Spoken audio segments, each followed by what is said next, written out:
बाबा जी और हुजूर जी की प्यारी साध संगत जी, राधा स्वामी जी संगत जी। बहुत दिनों से मन में एक बात घूम रही है।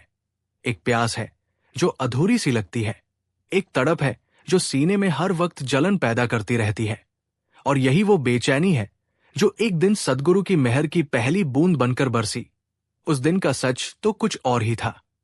उस दिन जब लगा कि अब और नहीं, अब तो बस दम घुटता है इस दुनिया के रंग में, इस माया के जाल में, तब कहीं जाकर अंदर की आवाज ने करवट ली और एक ऐसा मोड़ आया जिसकी कल्पना भी नहीं की थी। सोचता हूं तो यही लगता है कि सदगुरु की मेहर कब बरसती है, इसका कोई ठीक ठीक समय नहीं होता। ना कोई तारीख होती है और ना ही कोई घड़ी। वो तो बस ऐसे बरसती है जैसे बादल बरसता है ऊपर से, बिना किसी के बुलाए, बिना किसी रस्म के। बस जब दिल की जमीन पूरी तरह से सूख जाती है, जब हर तरफ सिर्फ रेगिस्तान नजर आता है और एक बूंद की तलाश में आंखें रोज मरती है, तब वो रहमत का बादल बिन बुलाए छा जाता है और फिर ऐसा बरसता है कि सारा जहान हरा हो जाता है। लेकिन ये सब होता कैसे है, ये समझने के लिए जीवन के उस मोड़ पर जाना होगा, जब अंदर का अंधेरा अपनी चरम सीमा पर था और बाहर की दुनिया में रोशनी के नाम पर बस धोखा था, बस झूठे वादे थे। उस दिन की बात करूं तो याद आता है कि सुबह से ही मन किसी भारी चट्टान की तरह दबा हुआ था। सांसें तो चल रही थी, लेकिन लगता था जैसे हर सांस में जहर घुला है। ना किसी से बात करने का मन था, ना कुछ सुनने का, ना कहीं जाने का। बस एक खालीपन था जो चारों तरफ फैला था, और उस खालीपन में भी एक डर था, एक खौफ था कि कहीं यही सब कुछ ना हो, कहीं जिंदगी का कोई मतलब ही ना हो। दोस्त कहते थे कि चल किसी मंदिर में चलकर माथा टेक आए, दिल हल्का होगा। लेकिन मैं जानता था कि वहां जाकर भी वही भीड़ होगी, वही शोर होगा, वही ढोंग होगा। और मैं तो उस ढोंग से ही तंग आ चुका था। घर की चार दीवारी भी अब काटने को दौड़ती थी। हर कोना मुझे याद दिलाता था कि मैं कितना अकेला हूं, कितना बेबस हूं। दीवारों पर टंगी तस्वीरें भी जैसे मुझसे कुछ कहना चाहती थी, लेकिन उनकी आवाज मैं सुन नहीं पा रहा था। बस इतना जानता था कि अंदर एक ऐसा तूफान उठ रहा है जो अब काबू में नहीं रहेगा। ये तूफान बाहर का नहीं था, ये तो अंदर की उन सारी यादों का था, उन सारे किए धरे का था, उन सारे पापों का था जिन्हें मैंने दबा कर रखा था, और अब वो सब एक साथ उबल कर बाहर आना चाहते थे। तभी अचानक, बिना किसी वजह के, जैसे कोई खिंचाव सा महसूस हुआ, बिल्कुल उस तरह जैसे कोई चुंबक लोहे के कण को अपनी तरफ खींचता है। मैं समझ नहीं पा रहा था कि ये क्या है, ये कहां से आया। बस एक पल के लिए सारा शोर थम गया, सारा गुस्सा, सारा दर्द, सारी निराशा, सब कुछ एक पल के लिए ठहर गया। और उस ठहराव में मैंने महसूस किया जैसे कोई मेरे सिर पर हाथ रख रहा है, कोई बहुत हल्के से, बहुत प्यार से, बिना कुछ कहे ही मुझसे कह रहा है कि डर मत, मैं हूं, मैं हमेशा से था, बस तू मुझे पहचान नहीं पाया था। उस स्पर्श ने, उस एहसास ने अंदर तक हिला कर रख दिया। आंखों से आंसू ऐसे बहने लगे जैसे सालों का बंधा हुआ पानी अचानक टूट पड़ा हो। ये आंसू गम के नहीं थे, ये आंसू खुशी के भी नहीं थे, ये तो बस रिहाई के आंसू थे। उस कैद से रिहाई जिसमें मैंने खुद को सालों से बंद कर रखा था। उस वक्त मुझे कुछ समझ नहीं आया, लेकिन बाद में जब होश आया तो लगा कि यही तो वो पल था, यही वो घड़ी थी जब सदगुरु की मेहर ने मुझ पर पहली बार दस्तक दी थी। बिना किसी रस्म के, बिना किसी बहाने के, बस मेरी लाचारी पर रहम करके। उसके बाद के दिनों में एक नई बेचैनी ने जन्म लिया। अब बेचैनी दुनिया को लेकर नहीं थी, बल्कि उस एहसास को लेकर थी, उस स्पर्श को लेकर थी। मन करता था कि वो पल फिर से लौट आए, वो शांति फिर से मिल जाए। लेकिन वैसा कुछ नहीं हो रहा था। बाहर की दुनिया फिर से वैसी ही बेरंग हो गई थी, लेकिन अंदर कहीं गहरे में ये जानकर एक नई उम्मीद जग गई थी कि इस दुनिया के अलावा भी कुछ है। इस सब दिखावे के परे भी कोई सच्चाई है जिसे महसूस किया जा सकता है। बस फिर क्या था, एक पागलपन सा सवार हो गया। जब भी वक्त मिलता, कोने में बैठकर बस यही सोचता कि उस दिन क्या हुआ था, कैसे हुआ था, और क्या वो फिर से हो सकता है? क्या उस शख्स से दोबारा मुलाकात हो सकती है जिसने बिना दिखे ही मुझे छू लिया था? मुझे उस वक्त ये नहीं पता था कि वो शख्स और कोई नहीं, सद्गुरु ही थे, जिनकी मौजूदगी हर जगह है। बस हमारी आंखों में वो नूर नहीं जो उन्हें देख सके, हमारे कानों में वो ताकत नहीं जो उनका शब्द सुन सके। हम तो बस बाहरी रूपों में ही उलझे हुए थे। धीरे धीरे ये खोज एक यात्रा में बदल गई, मानसिक यात्रा, जहां मैं हर वक्त अपने अंदर ही झांकने लगा।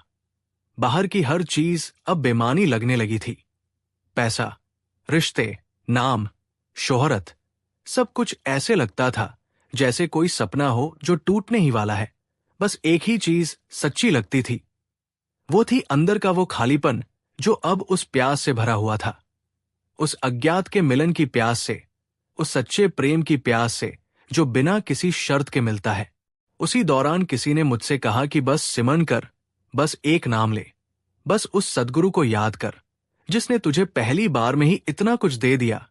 पहले तो मन में आया कि ये कैसी सीधी सादी बात है, बस नाम लेने से क्या होगा, बस याद करने से क्या होगा, बिना किसी मंत्र के, बिना किसी अनुष्ठान के, बिना किसी तीर्थ के, बस बैठे बैठाए अंदर की दुनिया बदल जाएगी। ये तो बहुत आसान लगता था, लेकिन आसान होते हुए भी ये बहुत मुश्किल था, क्योंकि मन तो इतना चंचल था, इतना भटका हुआ था कि 2 पल भी किसी एक जगह नहीं टिकता था। लेकिन फिर भी कोशिश करने में क्या हर्ज है, सोचा और एक दिन तय किया कि रोज थोड़ी देर बैठूंगा, बस चुपचाप, और कोशिश करूंगा कि उस एहसास को याद करूं, उस पल को फिर से जीऊं। शुरुआत में तो बहुत मुश्किल हुई। आंखें बंद करते ही हजारों ख्याल आने लगे। कल की बातें, आने वाले कल की चिंताएं, पुरानी शिकायतें बिन बुलाए मेहमान की तरह अंदर घुसने लगी। लेकिन मैंने हार नहीं मानी। बार बार उन्हें हटाकर अपने ध्यान को उस एक एहसास पर टिकाने की कोशिश करता, बार बार असफल होता, फिर से शुरू करता। हफ्ते बीत गए, महीने बीत गए, और धीरे धीरे उन हजारों ख्यालों के बीच से, उस अंधेरे के बीच से एक रोशनी की किरण दिखने लगी। पहले बहुत धुंधली, फिर थोड़ी साफ, फिर और साफ। ये वही रोशनी थी जो उस पहले मिलन के वक्त महसूस हुई थी। ये वही गर्माहट थी जो उस स्पर्श में थी। मैं समझ गया कि ये सब सिमरन का ही असर है, बिना किसी बाहरी चीज के, बस अंदर की आवाज को पकड़ने की कोशिश ने ही ये कर दिखाया। सद्गुरु की मेहर का यही तो रहस्य है। वो कब बरसती है, कैसे बरसती है, कोई नहीं जानता, लेकिन जब बरसती है तो इतनी धीरे से बरसती है जैसे ओस की बूंदें, जिनका पता ही नहीं चलता, और सुबह होते ही पूरी दुनिया मोतियों से लदी हुई होती है। ठीक वैसे ही जब सिमरन की आदत पड़ने लगती है तो एक दिन अचानक लगता है कि अंदर सब कुछ बदल गया है। वही दुनिया है, वही लोग हैं, लेकिन नजरिया बदल गया है। हर चीज में अब वही झलकता है, वही सद्गुरु का नूर नजर आने लगता है। पहले जो गुस्सा था वो अब नहीं रहा, पहले जो लालच था वो अब नहीं रहा, पहले जो ईर्ष्या थी वो अब नहीं रही। क्या ये सब अपने आप हो गया? नहीं, ये सद्गुरु की मेहर का ही करिश्मा था, जिसने इन सब जहरीले पौधों को अंदर से ही उखाड़ फेंका और उनकी जगह प्यार के फूल खिला दिए। एक ऐसा प्यार जो बिना किसी वजह के हर किसी के लिए है, एक ऐसी करुणा जो दुखी देखकर बहने लगती है, एक ऐसी शांति जिसे कोई तूफान हिला नहीं सकता। और फिर वह दिन आया जब ये सब और गहरा हुआ, जब सिमरन सिर्फ बैठकर करने की चीज नहीं रही, बल्कि सांसों में बस गई। चलते फिरते, खाते पीते, सोते जागते, हर वक्त, हर पल, बस एक ही नाम, बस एक ही याद, बस एक ही सूरत, सद्गुरु, सद्गुरु, सद्गुरु। ये नाम जुबान पर नहीं, दिल पर लिखा गया था, और हर धड़कन के साथ ये नाम गूंजता था। इससे बढ़कर और क्या चाहिए? यही तो सच्ची पूजा है, यही तो असली ध्यान है। अब मुझे एहसास हुआ कि सद्गुरु की मेहर बरसने के लिए हमें किसी मंदिर जाने की जरूरत नहीं, किसी नदी में डुबकी लगाने की जरूरत नहीं, किसी मूर्ति के सामने माथा टेकने की जरूरत नहीं। बस जरूरत है तो एक पल के सच्चेपन की, एक पल के पूरे समर्पण की, जब हम अपने आप को पूरी तरह से भूलकर सिर्फ उनकी याद में डूब जाएं, जब हर सांस उनके नाम की हो, हर ख्याल उनकी सूरत का हो, बस उसी पल वो बरसते हैं। बस उसी वक्त वो आकर भर देते हैं। सारी कमियां, सारी कमजोरियां, सब कुछ माफ करके बस प्यार से अपने सीने से लगा लेते हैं। और जब एक बार उनकी मेहर बरस जाती है, फिर ये सिलसिला कभी नहीं रुकता। फिर तो बस एक बहाव शुरू हो जाता है। एक ऐसा बहाव जो हमें इस संसार के पार ले जाता है, उस सच्चे घर की तरफ, जहां से हम आए थे, जहां का हम असल में हैं। बस फिर ना कोई दर्द रहता है, ना कोई चिंता, ना कोई डर। बस एक अटूट आनंद, एक अटूट शांति जो शब्दों में बयां नहीं हो सकती। सद्गुरु की मेहर का ये असर देखकर मन में बस एक ही अरमान रह गया कि ये सिलसिला यूं ही बना रहे, ये नाम यूं ही सांसों में बसा रहे, ये सूरत यूं ही आंखों के सामने रहे। बस अब और कुछ नहीं चाहिए, बस इतना ही काफी है, क्योंकि यही सब कुछ है, यही परम सत्य है, यही जीवन की अंतिम उपलब्धि है। देखा जाए तो ये सब एक लंबी यात्रा थी, जो एक टूटे हुए इंसान से शुरू हुई और एक ऐसे इंसान पर खत्म हुई जो हर पल में उन्हें देखता है, हर चीज में उनका रंग देखता है। ये सब सिर्फ और सिर्फ उनकी मेहर से हुआ, उनकी कृपा से हुआ, उनकी बख्शिश से हुआ। वरना मैं तो कुछ भी नहीं था, बस एक धूल का कण था, एक बेकार सा पत्थर था। लेकिन उन्होंने मुझे संभाल लिया, मुझे संवार दिया और मुझे अपने बेशकीमती गहनों में शामिल कर लिया।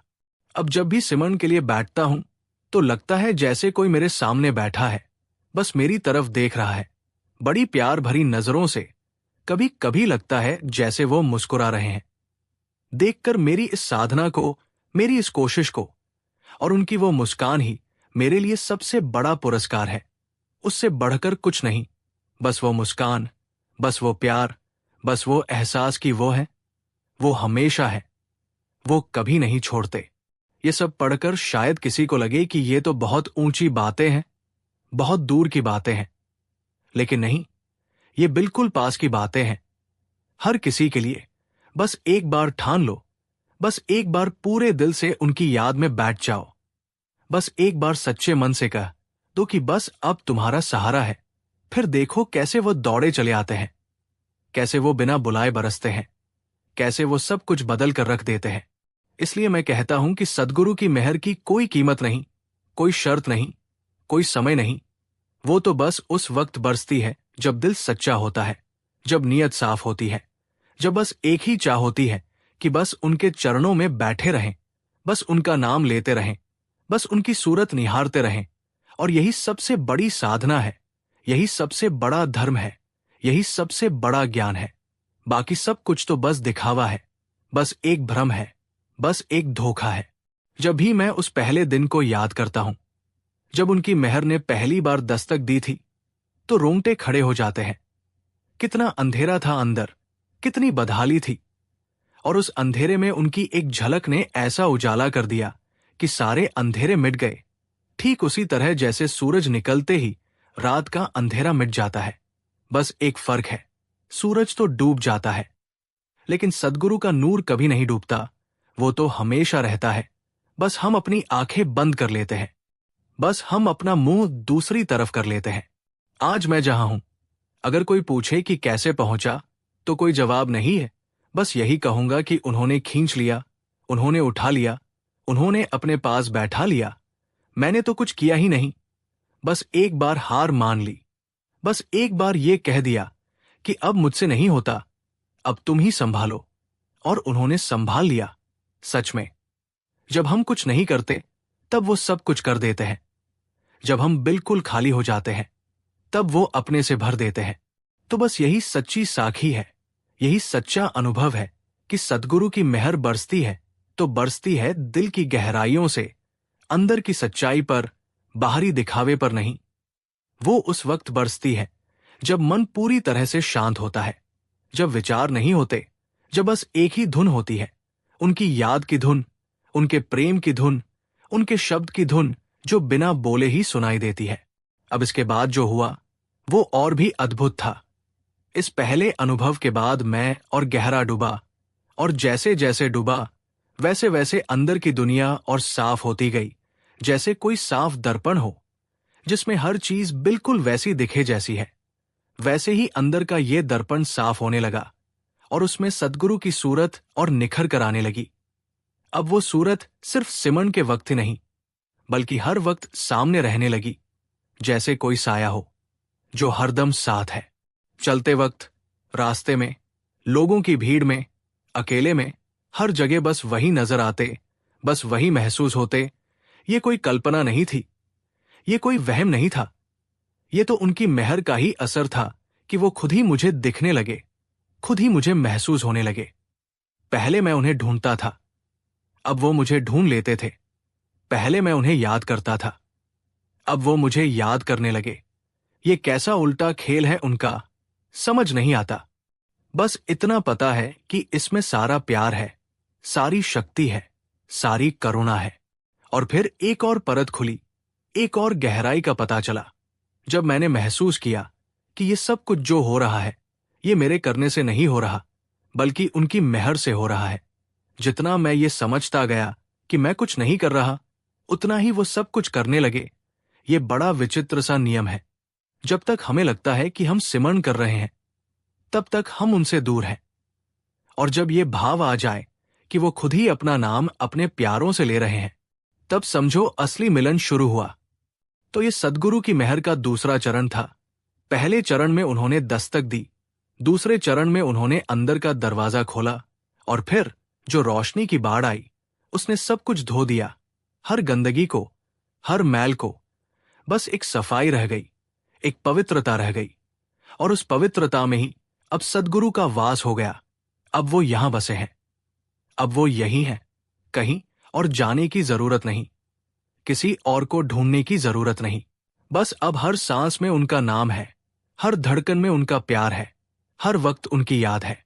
और यही जिंदगी है, यही सब कुछ है। और ये सब कुछ उनकी मेहर से है, उनकी बदौलत है, उनकी कृपा का सागर है, जिसमें मैं एक बूंद की तरह समा गया हूं। और अब ये बूंद भी नहीं रही, अब तो बस सागर ही सागर है, बस वही है, बस वही। अब ये जो तीसरा पड़ाव है, ये सबसे अनोखा है। यहां पर कुछ कहना या बताना मुश्किल है, क्योंकि यहां तो शब्द ही खत्म हो जाते हैं। यहां तो बस एक सन्नाटा है, एक गहरा सन्नाटा, जो शब्दों से परे है, जो आवाजों से परे है। उस सन्नाटे में भी एक संगीत है, एक अजीब सी धुन है, जो बजती रहती है दिन रात, बिना रुके, बिना थके।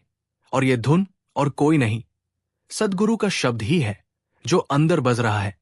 सूरत को शब्द से जोड़ने का काम यहीं पर होता है। पहले सिमरन में नाम लेते थे, याद करते थे, रोते थे, तड़पते थे, लेकिन अब यहां नाम भी पीछे छूट गया, याद भी पीछे छूट गई। अब तो बस एक मौजूदगी है, उनकी मौजूदगी, जो इतनी करीब है कि सांसों से भी करीब।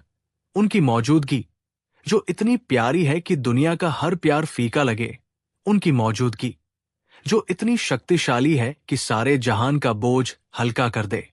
इस पड़ाव पर पहुंचकर फिर वही सवाल उठता है कि सद्गुरु की मेहर कब और कैसे बरसती है। और अब इसका जवाब और गहरा हो जाता है। अब लगता है कि उनकी मेहर तो हर वक्त बरस रही है, बस हम ही हैं कि अपनी मन की छतरी लिए खड़े हैं, जिससे वो बूंदे हम तक नहीं पहुंच पाती। जिस दिन ये छतरी हट जाती है, जिस दिन ये मैंपन खत्म हो जाता है, उसी दिन हम भीगने लगते हैं, उसी दिन हम उस मेहर में नहाने लगते हैं। ये मैंपन ही सबसे बड़ा रोग है, ये सबसे बड़ा अंधेरा है।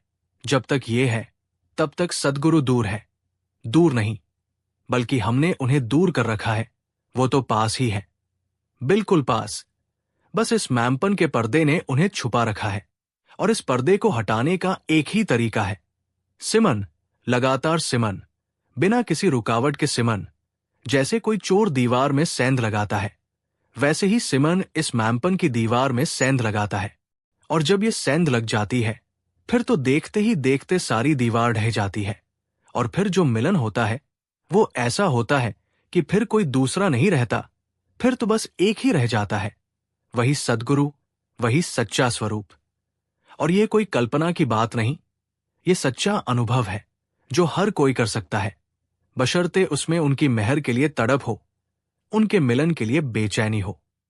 मैं अक्सर सोचता हूं कि काश मुझे पहले पता होता कि वो इतने करीब है। काश मुझे पता होता कि उन्हें पाने के लिए बस एक सच्ची पुकार काफी है, तो मैं इतने साल क्यों भटकता, क्यों दर दर की ठोकरें खाता, क्यों हर रस्म अदा करता। लेकिन फिर ये भी लगता है कि ये सब भटकना भी उन्हीं की मेहर थी, क्योंकि इसी भटकन ने मुझे ये एहसास दिलाया कि मैं कितना अधूरा हूं, कितना खाली हूं।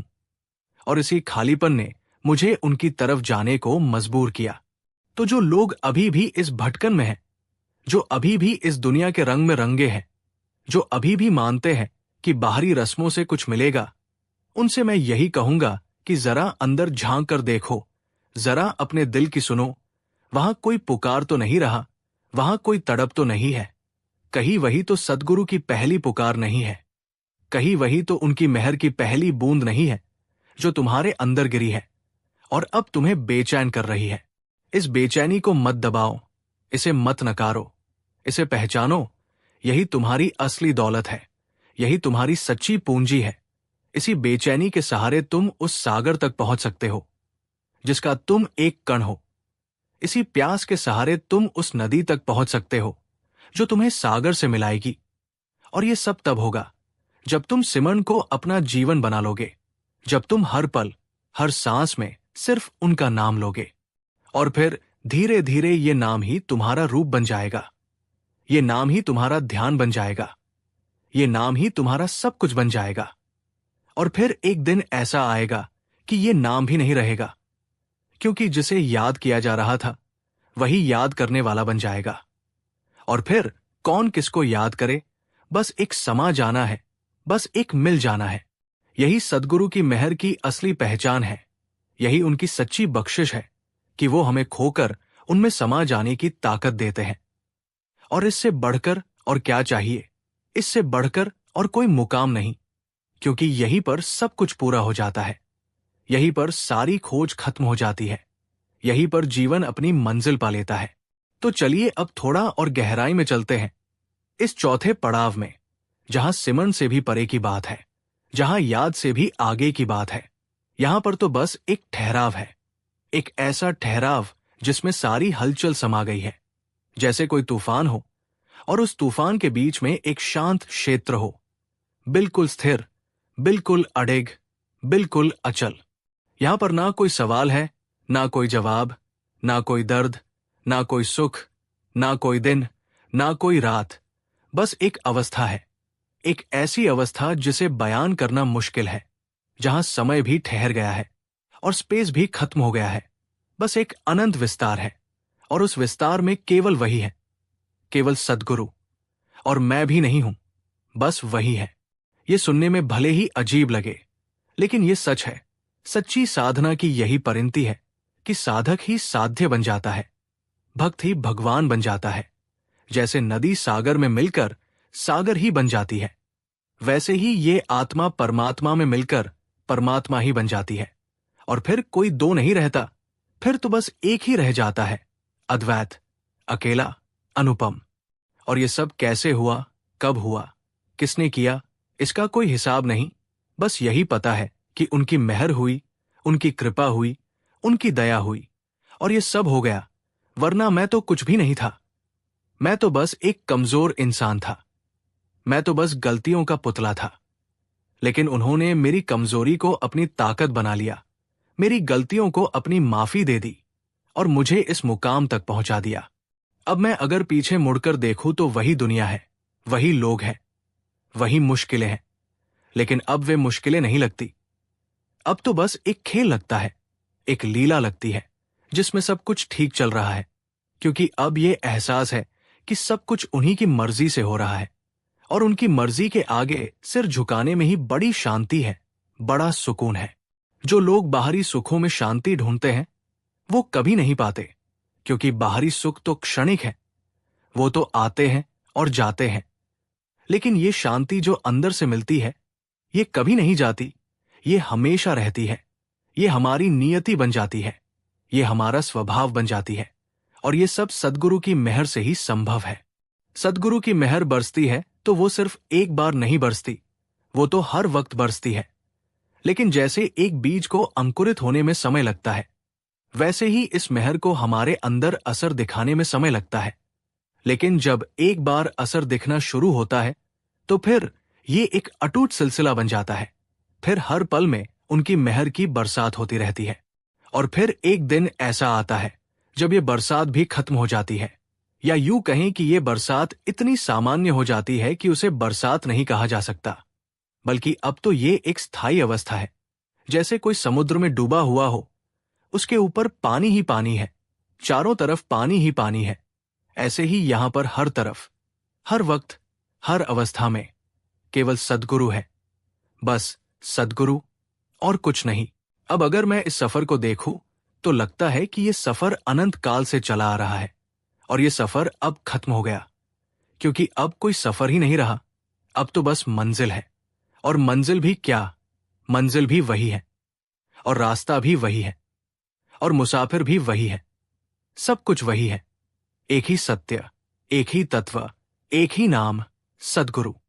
और अब इस पांचवें और अंतिम पड़ाव पर आकर, जहां से लौटकर फिर कहीं जाना नहीं, यहां बस एक विश्राम है।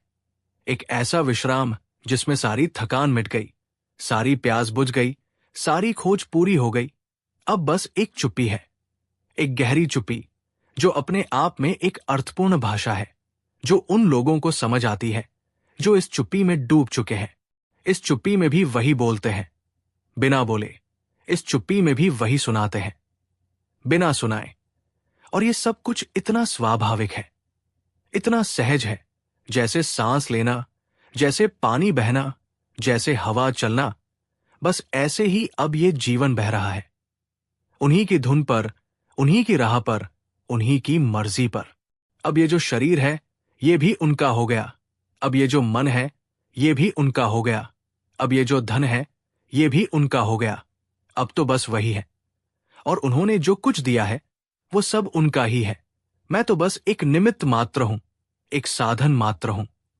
और इसमें भी कोई गर्व नहीं, कोई अहंकार नहीं, क्योंकि अब अहंकार भी नहीं बचा, वो भी उन्हीं में विलीन हो गया। तो सद्गुरु की मेहर कब और कैसे बरसती है? अब इस सवाल का जवाब यही है कि वो तो हमेशा बरस रही है, लेकिन हम उसे तब पहचान पाते हैं जब हमारे अंदर उसे पहचानने की क्षमता आ जाती है। और ये क्षमता भी उनकी मेहर से ही आती है। तो ये एक ऐसा चक्र है जिसका न तो आदि है और न ही अंत, बस एक अनंत कृपा है, बस एक अटूट प्रेम है। और ये प्रेम ही सब कुछ है, ये प्रेम ही सद्गुरु है, ये प्रेम ही सिमर है, ये प्रेम ही भजन है, ये प्रेम ही ध्यान है, ये प्रेम ही मोक्ष है, ये प्रेम ही सच्चाई है, ये प्रेम ही जीवन है। और इस प्रेम में डूब जाना ही सबसे बड़ी उपलब्धि है, सबसे बड़ा सौभाग्य है, सबसे बड़ी कृपा है।